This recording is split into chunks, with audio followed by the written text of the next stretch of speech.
And welcome back to Meeting of the Minds. Today I'm here with our special guest, Mark Brunswick, baseball player, coach. Awesome to have you. Thanks for being with us, Mark. Well, thank you. Thank you for having me. Absolutely. Yeah, so tell us a little bit about your team right now and what they're doing to improve during all this craziness. Well, I'm over here at Bell Fountain High School here in Ohio. And, with restrictions and guidelines and all that stuff going on, it's just, it's been a little hard. Obviously, the spring season was shut down, especially in our state. The seniors and so forth, it was a rough year. It was a rough year with COVID-19 and so forth. But, right now what we are doing since we're into these phases of these guidelines by the governor is we are now allowed to have workouts, practice, and games here after our acclimation period is done. And kids are ramped up and so forth, ready to go. Our games will start around June 22nd, run through about the end of July. And then fall sports takes over. But as you speak, tonight we have our first meeting / practice in which, obviously the new norm with guidelines and everything, practice will be a little bit different, but we're excited to go.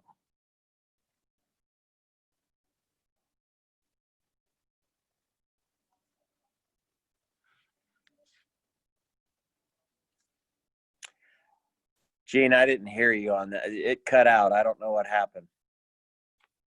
Did I mute out?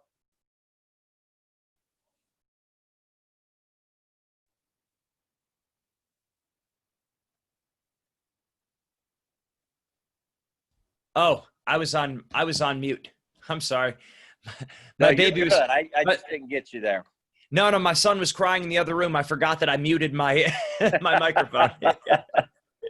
Okay. So what I said was, tell us how your team is your team checking back in with you? How's the communication there? Are they improving during this time? Well, during that period of time where we had no contact in Ohio here, I kept in contact with them via, social media / phone, text, you name it, and so forth. But individually and team-wise, we were not allowed to have contact during that period. But along with myself and the football coach and the basketball coach, we put together what was called individual workouts that we posted to YouTube. And the kids had the option, obviously, without, us being there, to get their workouts in during that time. But it worked out pretty good. They checked in with us on how much they were doing and so forth, and we could follow them. But you know how it is whenever you're sort of not in that team setting, sometimes workouts can come and go a little bit. Yeah, absolutely. Talk about some of your principles, philosophies as a coach. Obviously, you were competing days back when you were playing, the things that you've learned and how you pass that onto the kids. So I guess talk about your journey a little bit in baseball. Yeah, I mean, I went to Coldwater High School in Ohio here, played for my dad. My dad was a pretty good coach, was able to attain 5 state titles. And from there, actually, ironically, since you're in the New York area there, I was drafted by the New York Mets in the 3rd round in 1984. That would have been behind like Sean Abner and them was the 1st round pick and so forth during that draft. So I was sort of going through a period of time with the Mets that was sort of, I would say, the glory days with Strawberry Gooden and all those guys. And Elster, all those guys were just, the organization was just stockpiled with talent. And from there, obviously over time, 6 years, I was released and had my degree in education. And right now, present teacher at Bell Fountain High School, finished my 26th year and coaching baseball here. And, I just really believe in common sense and character, integrity, self-discipline, responsibility. that will be the success for a high level athlete. I was a pretty high level athlete, meaning the stuff to me was very important, and I was very passionate with what I was doing. In high school, you get the majority of the kids that will be passionate and so forth, but some of them, obviously it's the high school experience and so forth.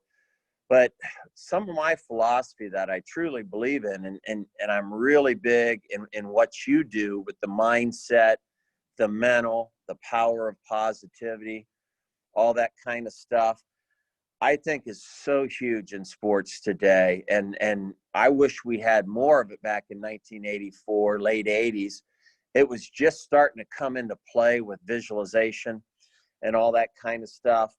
But I really needed it. And I really do believe, especially for all you high-level athletes out there, what really makes the difference down the road at a high level, from you signing a major contract, from you having success at a high level in your sport, is the mental side, because the physicality, the tools, the mechanics, all that will even out as you go along the road up the ladder.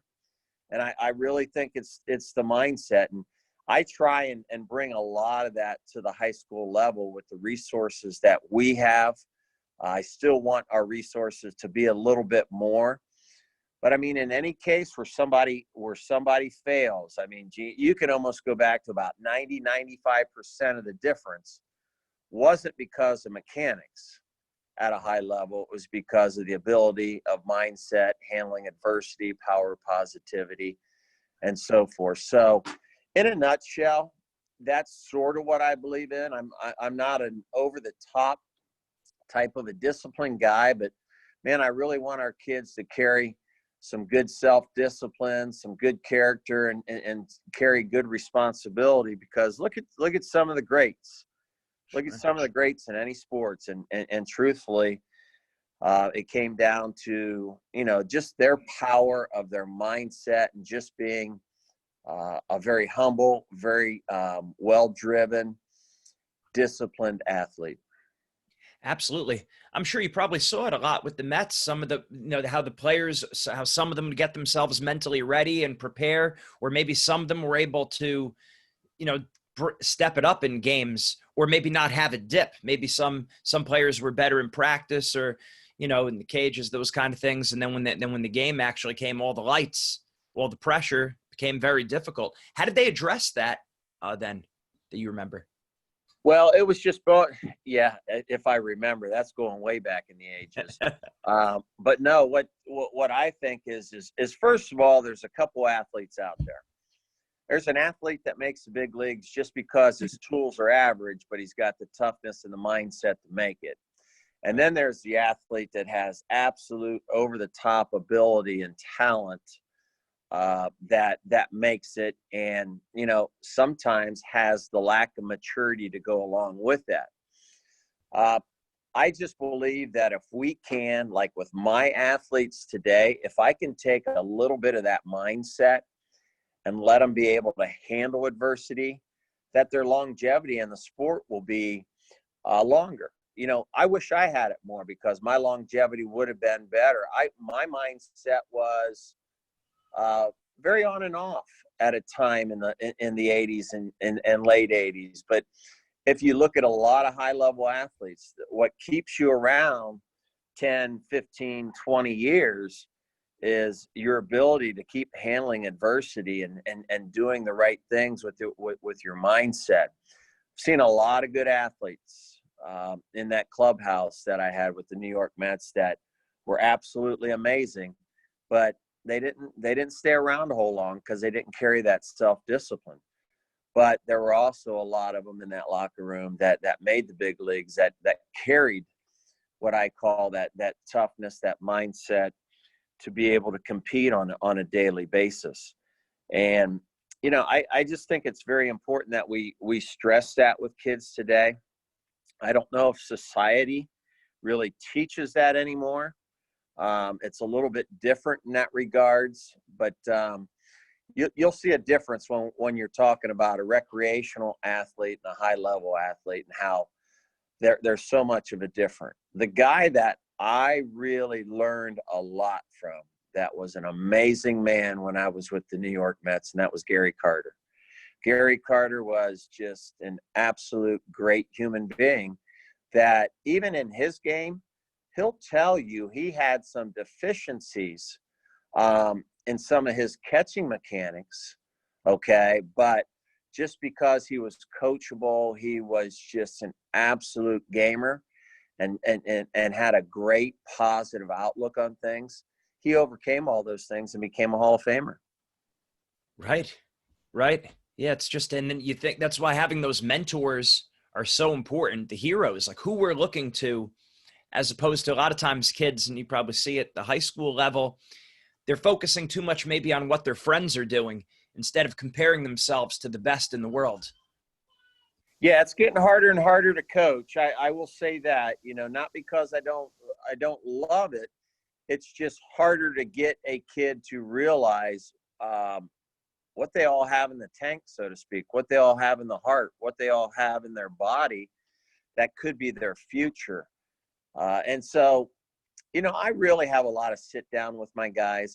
I do a lot of one-on-one stuff. I teach psychology right here at the school, and I love, the power of the mind. I really do, because I just think that's the difference. I really do. I mean, so many coaches will have you work on mechanics or go to the weight room and this and that. That only takes you so far, because as you go up the food chain, that competitive level evens out, and somehow you got to find the intangibles that's going to make you a little bit better than that guy across the table. Right. You could have two equally talented players, and what makes one make it and the other one doesn't when their talent level was the same. Exactly. Oh, I seen it all the time. I seen it with guys like Lenny Dykstra and Wally Backman and those guys. You want to talk about, obviously Nails and those guys that were really, really, really, really tough. Obviously they could play the game, but nobody was going to outcompete them. Nobody was going to beat them on that given day. And it's neat. I wish I had that mindset that they had at that time and looking back. But, what I can take from those guys from the past and my experience and give it to a high school kid, give it to, a young person in life, it's pretty rewarding. Yeah, absolutely. Absolutely. That's great. And do you think they were more born with that kind of mentality, or was that coached into them? Probably a little bit of both. Is it nature? Is it nurture? Probably some combination of the two. Yeah, I think it's a little bit, but honestly, I think it was their family, how they were brought up, how they went about things, how they did things.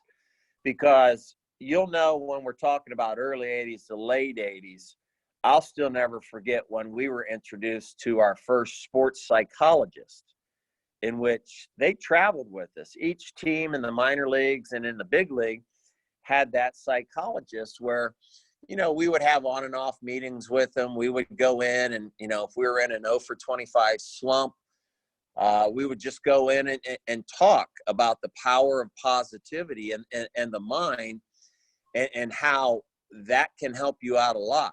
Visualization, like I said earlier, but that was just coming, that was just coming onto the scene. It's high level into the sport now, but man, I can picture, the sports psychologist looking at me and saying, don't take batting practice today. Because in batting practice, I would go out, and this is how young people need to understand how success can be so, so important, is I'd go out and hit bombs in BP. I would absolutely go out and hit bombs and do great, go in the game, and that baseball looked like a pill, and right. It was a struggle. But I sat down with the guy, and he took me through positivity. He took me about adversity. He took me through a class, and I can remember after meeting and going through that we're talking probably roughly about 25 at bats. I came out and was 10 for 25 in that stretch. after going 0 for 30 and looking really bad. So that just tells you right there that if we would really focus, into that mindset into sports too, that it would be an amazing result. Yeah, absolutely. And that's why we're always stressing the importance of putting the pen to paper and making it more systematic, like looking at your trends. When you were competing really well, when you were playing at your best, what did it look like? What were you telling yourself? What were you doing? What was the warm up like? What did you eat? And then when you were at your worst, what were you thinking? What was your warm up like? And just to see if there was any differences, because anything that we find there is a gold nugget of information. You could use that in the future. Yeah, and my downfall was, and I'm not afraid to admit to it, was I just beat myself up. I was one of those guys. Instead of, hey, there's tomorrow, next pitch, next play, next play.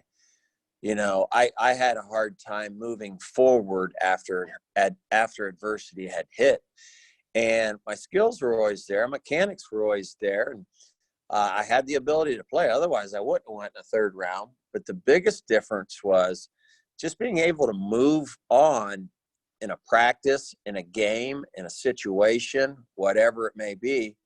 And that's what I try and teach kids now, because boy, I don't know about you, but sometimes that body language stuff is really, really, really starting to become worse.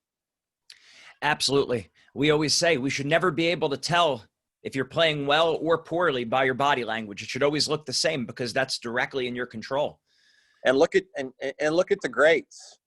Look at the greats and use that comparison. Throw Manning out there. Throw Jeter out there. Throw Cal Ripken out there. Throw a bunch of them out there. I'm just naming a couple off the top of my head that you looked at them so stoic, you didn't know if they're having a good day or a bad day, and so forth. It was just it was part of the day. Right. Absolutely. And now as a parent, as also a coach, what do you see are some of the things that parents do that can help their kids succeed versus what parents do that basically they become the problem? They stand in their way. They destroy the love of the game, put too much pressure on them. What do you see? Well, first of all, there's more awareness and there's more parental help in getting these kids to and from practices or to showcases. Or to their travel games and so forth. So that is where the parent really has come into play in a positive way. Parents mean well. They truly do. They really do. But on the flip side, the only thing I will say is let your kid learn how to fail. Michael Jordan said he would never been the player if he didn't learn how to fail. And let them fail. I mean, it's okay to fail. It's okay to do those things. Let them speak for themselves. Let them grow into a young adult. Don't do everything for them. Know that you want to succeed and have accolades, that to get to that accolade, a lot of times you're going to fail 5 times before you get that accolade. So persistence is huge. Persistence is so huge at success. And sometimes maybe it's always the coach's fault or this fault or whatever. To me, there's a lot of good coaches out there. And if parents just let their kid learn how to go about trying to win the day, as I call it, and let them learn how to fail. And hey, I know I'm going to use a cliche here, but the old, there's not a trophy for everybody. It's, that's a big thing I see today. And if that can work out, I see the kid really flourishing and becoming what I would call a mentally mindset tough athlete. Yeah, makes a lot of sense. I mean, the kid, and it even goes beyond baseball, that this is life. We're going to fail. We're going to have setbacks. I mean, look at this whole unexpected thing with COVID. So if they don't get that from a young age, that dealing with adversity, that's going to hurt them. It can't always be success, success, success. That is a part of it. That is going to encourage them, but it can't be all about that. Yeah, I so agree. I mean, it's just, I'll never forget my dad one time. He was he's a good man. And one day I came home with the woe is me stuff, and this and that and so forth. And he said, basically he said, son, don't give that to me. You need to understand that, life has got its twists and turns, and there's going to be ups and downs, more so downs than ups. And that's why when you have an up, you cherish that moment. And, kids today, I'm still going to try my best at it, but kids today struggle whenever it hits them in the face a little bit with adversity. But, if we can prep them and keep going at that, I think we can make a difference. And that's why, back at the clinic there, when I first met you, I'm so really, truly into this. I just wish I had money, resources a little bit to do it right away, because there's many days, Gene, I sit in the weight room and I'm thinking, okay, well, everybody else is doing that. What's going to make the difference in us winning a ball game today? And I truly think it's mindset. That's it. Just giving yourself the edge, crossing your T's, dotting your I's, and the lowercase J's, doing everything everything in your power. Because like you said, the competition is so fierce. And what's the difference? Everyone's training, everyone's lifting weights, everyone's doing conditioning. But what about that mindset, especially when we're saying it's such a large percentage of the sport? And for all the young baseball players out there, or in any sport, even though I say baseball because that's the sport I'm in, the biggest thing they need to understand is that when that scout comes to the game, or that the parent, when they realize this, they don't care about stats. They might take a glimpse at all that stuff. They look at movements, they look at finesse, they look at strength, they look at all that stuff. But the biggest thing that's going to be a deciding decision, and you being a 20th round pick or a first round pick or a fifth round pick, is your intangibles when you go back to the dugout. And when you go back to the dugout, are you still with the team? Are you still pulling your next guy up the plate and rooting for him? Are you going to the end of the dugout and pouting? I mean, if they're there to watch you, they're watching every step you take, no matter if it's to the corner of the dugout. And I will guarantee you this, if they see you pout, or if they see you become an individual, they will get up and walk right out of the stadium. That is an excellent point, because I think that's probably what a lot of the players are thinking matters least, when in fact that might be what they have the most control over. I mean, maybe they have a bad day through no fault of their own. It just happens.